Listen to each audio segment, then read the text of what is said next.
So we're here at the Harris House, which is outside of Clifton somewhere. We came here last night, and we're going into town here after a cup of coffee to go meet Ashley Abel. And she's going to introduce us to people to show us some of the old Norwegian homesteads here in Clifton. And supposedly, we're going to be able to see an old mill that hasn't been seen by the public in a very, very long time. That's off in the woods somewhere. So I'm excited about today. But this is so peaceful out here, I kind of don't want to leave. Texas is full of lost history, from lost cemeteries to abandoned buildings, from the infamous to the obscure. Hitch a ride and travel across the Lone Star State, looking for hints of Texas' colorful past, our lost history. This is Expedition Texas, and we're gonna find it.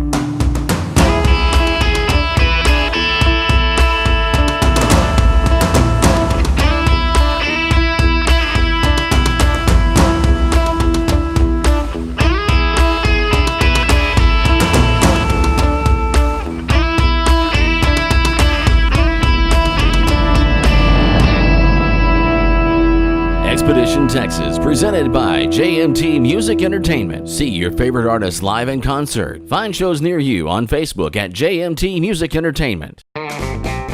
Last week on Expedition Texas. This is the first Lutheran church in Bosque County, and out here is the Our Savior's Lutheran Cemetery. That big tall monument out there is actually the marker for Kling Pearson. He's known as the father of Norwegian immigration to Texas. So that is actually his gravestone, and underneath it is actually a monument as well from when King Olaf V from Norway came and visited. Really? Yeah, so this is all original. The outside was updated many years ago, somewhere back in the 1920s, I guess, somewhere in there. But the inside is still the original wood church. So this is kind of a replica of what it was like at home for Absolutely. them. So this is like kind of they feel like they're at home in church. Absolutely. Well, and the hills that we're surrounded by was one of the reasons that they settled in this area, was because it reminded them so much of Norway.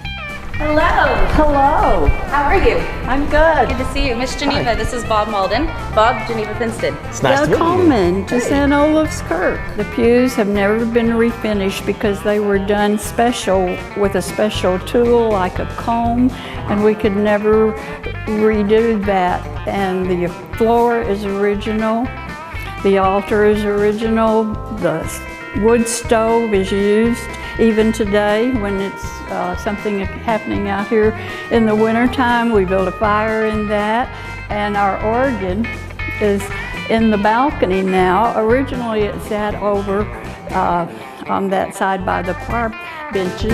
After exploring two old churches, it might seem strange that our next stop was a bar. But that's exactly where we went. The Horny Toad Bar and Grill in Cranfill's Gap, Texas is known for good food, good drinks, and good times. So after loading up on that and getting a little souvenir, it was time to hit the road. No trip to the Horny Toad's complete, right? Right. Without your Horny Toad t-shirt. Look at that. I am official. Now I'm going to go in and put this on. I'm going to wear it the rest of the episode.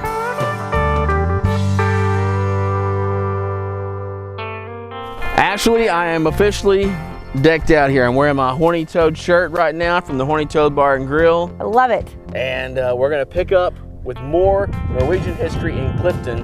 And what is this place behind us? This is the Ringness House, and now it's the Ringness Museum. This is one of the homes of the original 17 settling families from the area. One of the biggest significances with this home was this was where the first Lutheran church service was held in Bosque County. Really? Okay. So some significant history actually happened here. Absolutely. And we get to go in because there's a museum there now. Yes. Awesome. Let's check it out. All right, let's do it.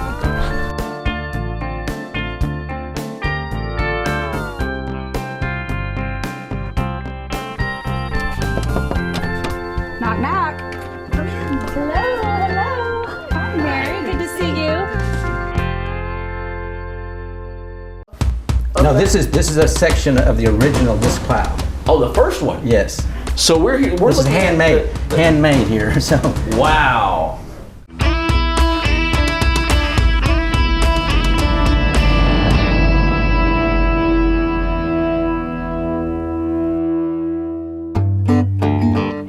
We're in Clifton, Texas, the Norwegian capital of Texas. In and around Clifton are traces of rich history related to the Norwegians who settled there in 1854. A man by the name of Kling Pearson is responsible for bringing them here. We visited his grave and later we'll visit his home. But first, we're stopping off at a house dating back to the 1800s known as Ringnes House, after the family that built it. Hello. There, we're meeting up with Mary Orbeck. Good to see you. Good to see you. Hi. Hello. Well, welcome. Thank you. Welcome to the Ringnes House Museum. Oh, another fancy welcome. I like that. Glad to have you here. Well, Mary, I've heard all about this place. It feels like we've stepped back in time walking in here. Tell me about this house we're in now. Well, it's actually a reconstruction, Okay. but same rocks, and they were taken from the mountains here. They were hewn out as raw rocks and cut to make the walls of this building. And the house was actually located south about 100 yards. And one of our leaders of the Norwegian Society decided the house should be saved. So she became very involved in getting everything moved up here. And it was reconstructed perfectly. And we're very proud of it, and we're so glad that someone stepped forward to do this, to save it from posterity. And waiting in a nearby room were some direct descendants of the Ringnes family, Ronnie and Paula Ringnes. So you are both direct descendants from the people who started off in this very house. Yes, absolutely. What does it mean to you to be able to step into a place where your distant ancestors first settled here? It's pretty incredible. It's hard to believe that they came over from Norway, all the immigration, a bunch of different countries immigrating, but Norwegian immigration here to Central Texas. It's just incredible to know that they came and built a house this big in this, surrounding country here. Anyway, it's just, it's hard to explain how proud we are of being Norwegian descendants. It definitely gives you a sense of what it must have been like to live here then, to know that what you're seeing is just the bare basics of what they had, right? Absolutely.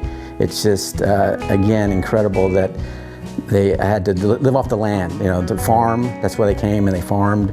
And to go day to day and season to season with having to deal with the weather as it is. It's so humbling in this modern time that we enjoy so many conveniences.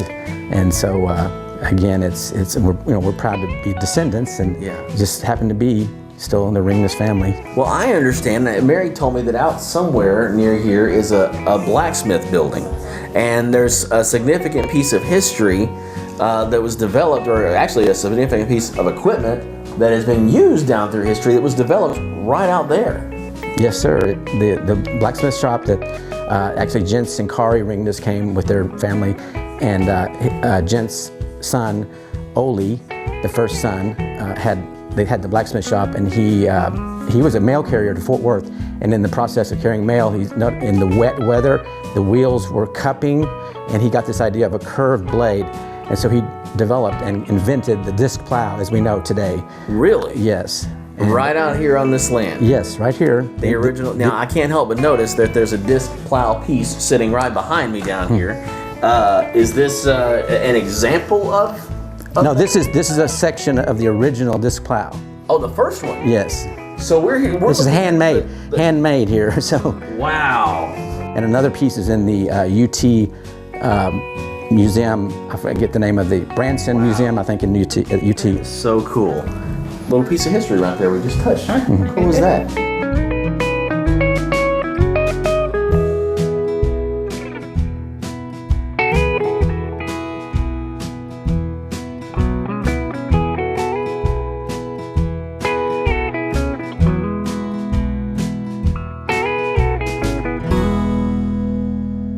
This is actually believed to be one of the oldest log cabin structures in the area. Oh, so this around was a 1850. house. This was Kling Pearson's house. It was his house? Yeah. Oh, wow. Yeah.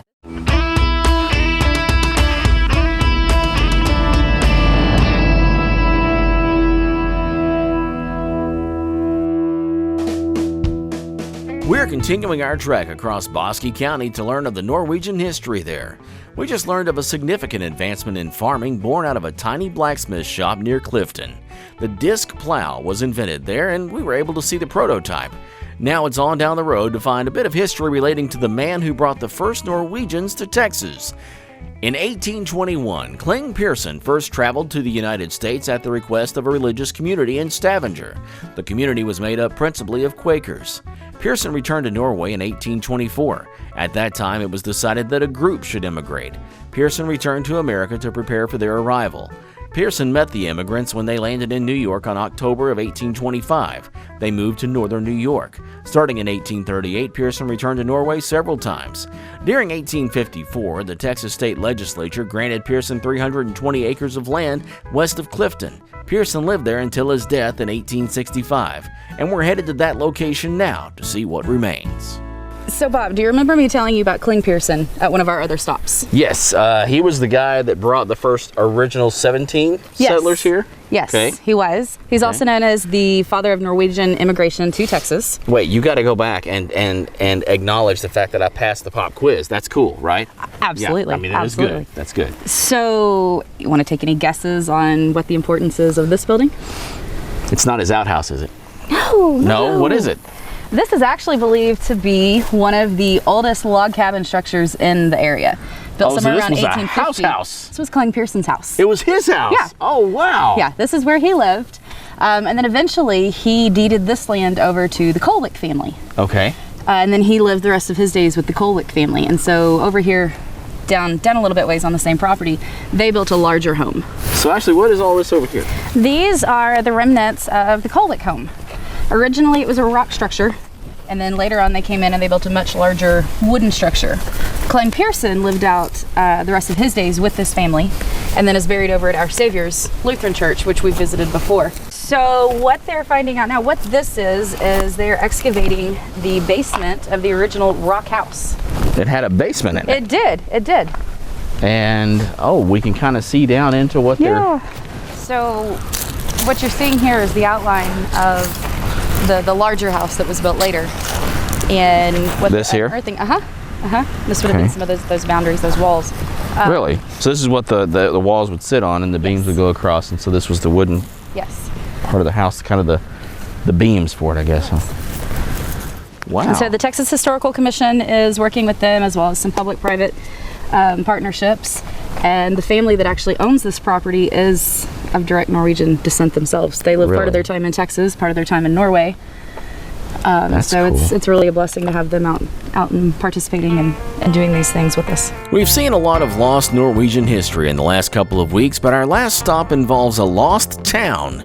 We start at this house with this man, Olaf Harris. Back in the 1860s, Norway Mills was founded as a small town, and the mill, which is across the branch, was actually the center of the commerce for the town. And the mill was built first, and then like a year or so later, the house was constructed. The mill was in operation like around 1867, 1868 to 1895, and I guess then probably the commerce was moving to Clifton probably at that point. And also I think the water table was beginning to actually drop back then, because the mill was steam driven, and they drew the water from the branch, which was spring fed. There's a portion of the mill that you can see in a photograph we got that it's the building that held all the steam equipment, and that was dismantled and the steam equipment was sold. And there was a little V shape that was cut into to the side of the branch, and probably there was a wheel in there, I would imagine, because to get the water into to the steam equipment. While it's true the once bustling little town of Norway Mills is nothing more than, a cow pasture, down some winding trails and through some rough terrain, you can find the old mill. So we're going to meet up with Olaf at his home and take the hike back through the woods where we're going to find it. Oh, wow, Olaf, that is so cool. That is an impressive structure right there. Yeah, it's pretty incredible.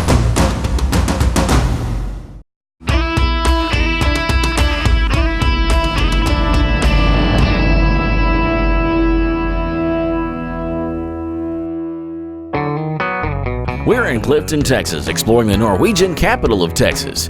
Our final stop is the home of Olaf Harris. Olaf is of Norwegian descent, and his family happens to own a piece of Norwegian American history.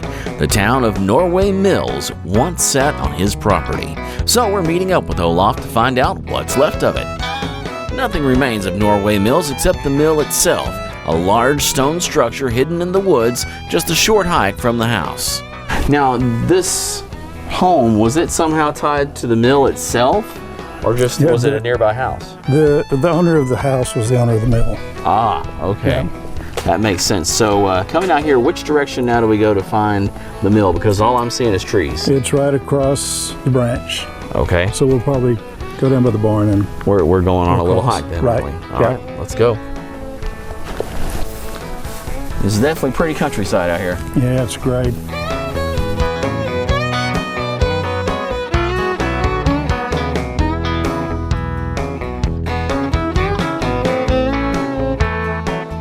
So I guess when the mill was here, this wasn't as overgrown as it is now. No, it was, back then this was actually a town called Norway Mills. Is there anything left of it? No, all the houses that were here burned over the years, and even when I was a kid, there weren't any houses left. Was this part of the town? No, that's an old horse trough from... Oh. Maybe it was a Norwegian horse trough. It actually may have been here when the town was here. Okay. Okay, Bob, we can cut through here and go to the mill. Oh, wow, Olaf, that is so cool. It's like 1,500 square feet on each floor. And it's just out here in the woods. And look here, it's another Norwegian horse trough. So Olaf, tell me again, when did this stop being used? 1895 is about when they closed it down. And so this has been out here basically unused for well over 100 years. Mm-hmm. And I see inside, can we go in there? Sure. Big X didn't look too inviting.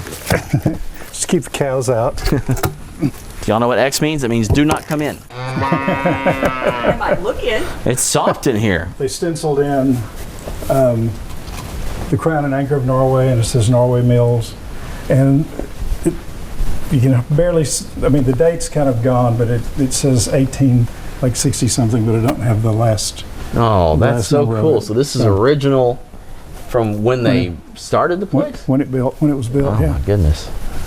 That's so cool. So, And all the beams, the support columns and beams are all hand-hewn oak I see that. and pegged together. Really? And Yeah. what's up there? I mean, I know down here it's basically storage for you, right? Yeah, and upstairs, the floor is pretty rotten, so it's kind of, we could go up the stairs and you could kind of shoot around, but you have to be careful if you Really? go up there. But We could come back downstairs really quickly if Yeah, we you could. don't be careful. Oh, if I couldn't help but notice, your shoes were so nice and clean before we started this. Yeah, they're not now. No, sir. Upstairs in the massive building, the second floor was littered with old equipment, sifters and wheels and all sorts of other things used to run a mill. So I became curious if Olaf had any intention of ever restoring this old building. So, Olaf, what kind of plans do you have for this place? Well, I'd love to restore it, but I imagine that would be all about a $500,000 to $750,000. So probably not in this lifetime. Yeah.